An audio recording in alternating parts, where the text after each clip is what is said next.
하나, 둘, 셋. 네, 여러분 안녕하세요. 반갑습니다. 묵상하는 삶의 이한솔 목사입니다. 저는 여러분과 함께 지금까지 A, B, C, D형 묵상법에 대해서 살펴보았습니다. 우리가 지금까지 함께 살펴본 이 네 가지 묵상법들은 굉장히 훌륭하고 검증된 묵상법들입니다. 그럼에도 불구하고 몇 가지 장단점들이 있는데요. 먼저 A형과 B형은 시간도 오래 걸리지 않고 굉장히 간단하고 간편하게 할 수 있다는 장점을 가진 반면에 이 말씀을 깊이 묵상하기에는 뭔가 조금 아쉽습니다. 그런 반면에 이 C와 D형은 깊은 묵상은 할 수 있지만 시간이 오래 걸리고 많은 노력을 소요해야 한다는 그런 부담감이 있습니다. 묵상, 이거 성도들한테 너무 좋은데 어떻게 표현할 방법이 없네요. 자, 그러면 다른 방법이 없을까요? 바로 여기 묵상하는 삶에 있습니다. 그것이 바로 케이스큐형 묵상법입니다. 자, 이 케이스큐형 묵상법의 구성과 방식은 너무나도 쉽고 간단합니다. 이것을 ABCD형 묵상법과 비교를 해보면 B형과 C형이 합쳐져서 개선된 모습이 바로 이 케이스큐형 묵상법의 모습이라는 것이죠. 우리 케이스큐형 묵상법은 크게 세 가지로 구성되어 있습니다. 첫 번째로 하나님은 어떤 분이신가? 우리가 지금까지 살펴본 묵상법에서는 관찰에 해당하는 부분입니다. 두 번째로 가장 은혜 받은 구절과 그 이유는 무엇인가에 대한 질문입니다. 이것은 우리가 지금까지 살펴본 이 느낀 점에 해당하는 부분이라 할 수 있습니다. 자, 그리고 나서 마지막 세 번째는 결단과 구체적인 적용입니다. 자, 그럼 저와 함께 첫 번째 순서부터 차근차근 진행해 보시도록 하시겠습니다. 첫 번째 순서에서 우리가 살펴봐야 될 것은 단 한 가지입니다. 바로 본문에 드러난 이 삼위 하나님은 어떤 분이신가에 대한 질문입니다.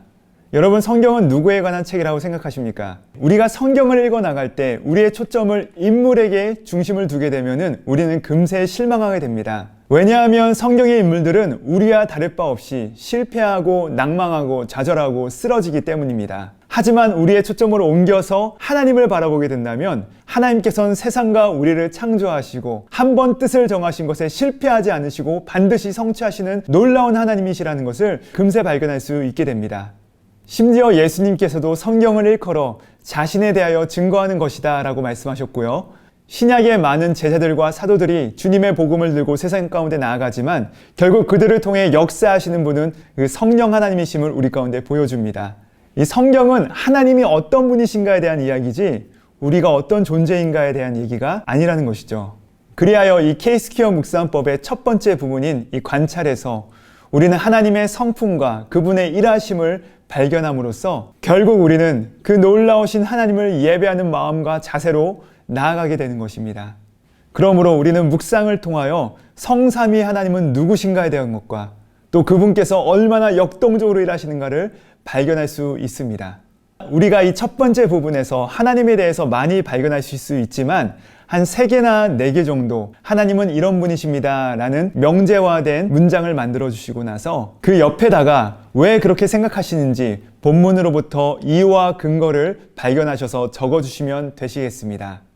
두 번째로 본문에서 가장 은혜 받은 구절과 그 이유입니다.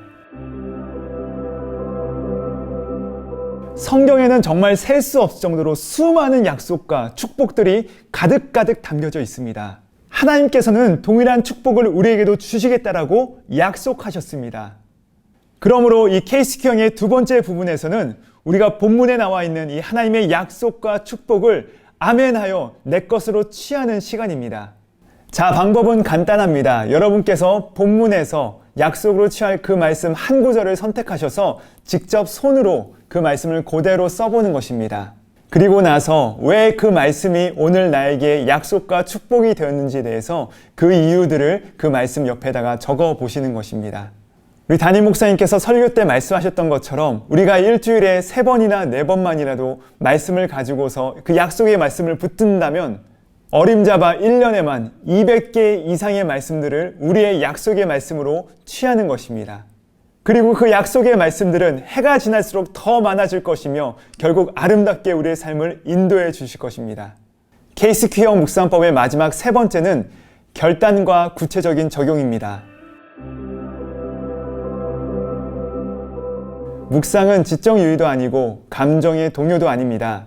이 부분에 이르러서는 이제 하나님께서 어떤 분이신지를 관찰하고 그분께서 내 심령 가운데 주신 그 말씀을 약속과 축복의 말씀으로 받아들인 후 그것을 이제는 구체적인 삶의 행동으로 옮기는 것입니다.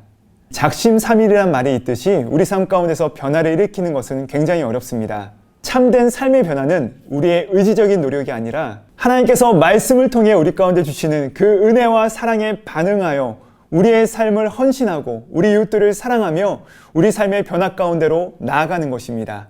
그러므로 막연하게 생각하시는 것을 적용하는 것보다 본문을 통해 묵상한 그 하나님의 성품과 그 약속의 말씀들을 나의 삶에 대입하여 구체적으로 실행해 보는 것입니다.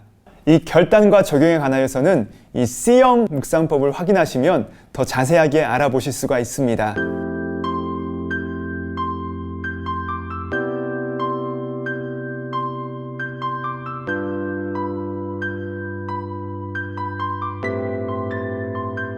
우리가 2달에 한 번씩은 이 매일 성경을 구매하시지만 이 묵상하는 법이 익숙하지 않으셔가지고 깨끗한 상태로 책꽂이에 그냥 그대로 두시는 분들 혹시 계시지 않습니까?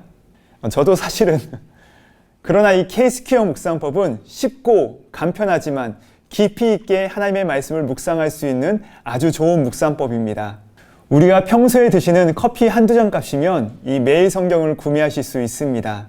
커피 한 잔은 금세 사라지지만 우리가 이 매일 성경을 가지고 묵상한 하나님의 약속과 축복의 말씀들은 평생토록 우리 삶을 충만하게 채워갈 것입니다.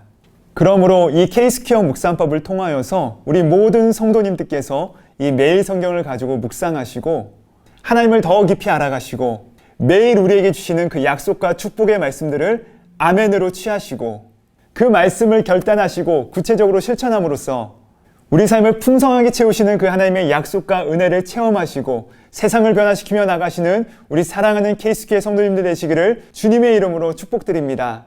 그러므로 사랑하는 K-스퀘어 성도님들, 지금 당장 right now 매일 성경을 펴시고 기도하시고 본문을 읽으시고 본문에서 계시하시는 하나님이 어떤 분이신지를 관찰하시고 가장 은혜 받은 구절과 그 이유를 작성하셔서 오늘 나에게 주시는 약속의 말씀으로 취하시고 결단하고 구체적으로 삶 가운데 적용하셔서 주님께서 약속하신 그 풍성한 삶을 누리시는 우리 모두가 되기를 축복합니다.